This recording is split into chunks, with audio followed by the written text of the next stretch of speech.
నమస్కారం. జీసీ ఆర్జవే వార్తలకు స్వాగతం. ఈనాటి ముఖ్యమైన వార్తలను మీ ముందుకు తీసుకువచ్చింది హారిక, ఎంఎస్సీ మ్యాథమెటిక్స్ విభాగం. ముందుగా కళాశాల వార్తలు. అంతర్జాతీయ సదస్సుకు ఆర్ట్స్ కళాశాల విద్యార్థులు. ఒడిశాలోని Bhubaneswar Kalinga institute of social సైన్స్లో ఈ నెల 27, 28 తేదీల్లో నిర్వహించిన 62వ all India political science association సదస్సులో రాజమహేంద్రవరం ప్రభుత్వ ఆర్ట్స్ కళాశాల విద్యార్థులు పాల్గొన్నారు. కళాశాల ఆర్థిక సహకారంతో 5 విద్యార్థులు రాజనీతి శాస్త్ర అధ్యాపకురాలు డాక్టర్ కె సీతామహాలక్ష్మి నేతృత్వంలో ఈ సదస్సుకు హాజరైన తమ పరిశోధన పత్రాలు ప్రదర్శించారు. డాక్టర్ సీతామహాలక్ష్మి భారత రాజ్య వ్యవస్థ నిర్మాణంలో బృహస్పతి, శుక్ర, యజ్ఞవల్క్యుల్య కృషి అనే అంశంపై పరిశోధనా పత్రం సమర్పించారు. వివిధ ప్యానెల్లో పరిశోధన పత్రాలు సమర్పించిన యూజీ విద్యార్థుల కృషిని నిర్వాహకులు ప్రశంసించారు. కళాశాలలో జనవరి 7, 8, 9వ తేదీల్లో Udbhav జరగనున్నట్లు principal doctor Ramachandra RK గారు తెలిపారు. ఈ ఈవెంట్ను విద్యార్థులు నిర్వహిస్తున్నట్లు, దీనిలో భాగంగా స్పోర్ట్స్ మరియు వివిధ కాంపిటీషన్లకై రిజిస్ట్రేషన్లు జరుగుతున్నాయని ప్రిన్సిపల్ తెలిపారు. అంతర్జాతీయ వార్తలు. ట్రంప్ సుంకాల బాదుడుకు అంతర్జాతీయ వాణిజ్యం కుదేలైంది. దీంతో ఆయా దేశాలతో విడివిడిగా ద్వైపాక్షిక స్వేచ్ఛా వాణిజ్య ఒప్పందాలు జోరందుకున్నాయి. ఈ విషయంలో ఇండియా దూకుడుగా ముందుకెళ్తోంది. ఇప్పటికే బ్రిటన్తో ఎఫ్టీఏ కుదుర్చుకుంది. అమెరికా, ఐరోపా సమాఖ్యలతో చర్చలు కొనసాగుతుంది. తాజాగా న్యూజిలాండ్తోనూ ఒప్పందంపై సంతకం చేసింది.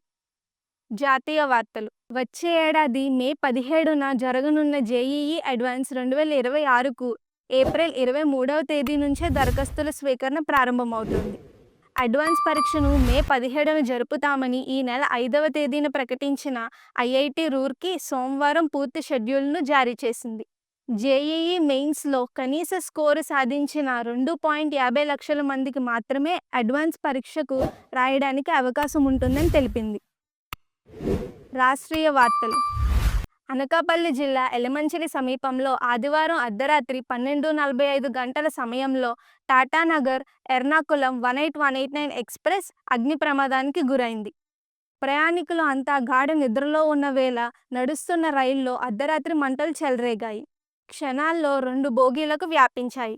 సిబ్బంది అప్రమత్తమై రైలును నిలిపివేయడంతో ప్రమాదం తప్పింది. 3 ప్రభుత్వ సలహాదారులుగా నియామకం. మాస్ కమ్యూనికేషన్కు కార్టూన్ శ్రీధర్, యోగా, ప్రకృతి చికిత్సకు మంతెన సత్యనారాయణరాజు, దేవాలయాలకు సీతారామాంజనేయ ప్రసాద్. క్రీడా వార్తలు. చదరంగం ఆటలో భారత్ తన ప్రత్యేకతను చాటుకుంటుంది. తాజా ప్రపంచ ర్యాపిడ్ చెస్ ఛాంపియన్షిప్ ఇందుకు నిదర్శనం. ఓపెన్ విభాగంలో అర్జున్ ఇరిగేసి, మహిళల్లో కోనేరు హంపి కాంస్య పథకాలతో మెరిసి దేశ ప్రతిష్టను ఇనుమడింపజేశారు. అంతర్జాతీయ టీ20 మ్యాచ్లో 8 వికెట్లు పడగొట్టిన తొలి బౌలర్గా సోనం ఏషే ప్రపంచ రికార్డు నెలకొల్పాడు. భూటాన్కు చెందిన ఈ ఎడమచేతి వాటం స్పిన్నర్ మయన్మార్తో మ్యాచ్లో 7 పరుగులే ఇచ్చినా 8 వికెట్లు పడగొట్టాడు.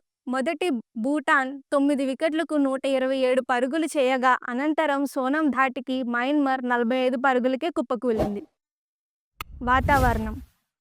తెలుగు రాష్ట్రాల్లో చలి తీవ్రత పెరుగుతుండటంతో ప్రజలు బయటికి రావాలంటేనే భయపడుతున్నారు.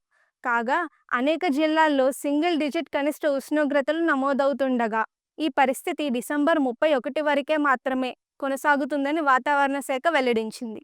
ఆ తరువాత ఉష్ణోగ్రతలు క్రమంగా పెరిగి చలి తగ్గుముఖం పడుతుందని తెలిపింది.